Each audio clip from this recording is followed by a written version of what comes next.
কান্নার পানির দাম কত জানুনি? চোখের পানির দাম কত জানেননি? কঠিন কিয়ামতের ময়দানে আল্লাহ নবী জাহান্নামের পারে দাঁড়ায় দাঁড়ায় কাঁদবে আর বলবে, হে আল্লাহ, জাহান্নামের ভিতর আমার উম্মতেরা আছে, উদ্ধার কইরা দাও আল্লাহ, তাদেরকে মাফ কইরা দাও। আল্লাহ রাব্বুল আলামিন, আমার আল্লাহ তাআলা জিবরাইল ফেরেশতাকে বলবে, জিবরাইল,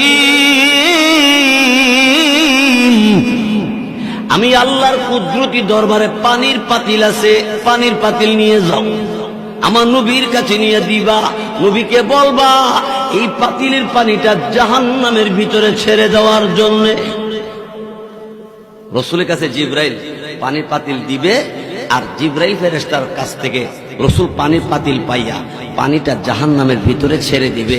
জাহান্নামের আগুন ঠান্ডা হয়ে যাবে, নিভে যাবে।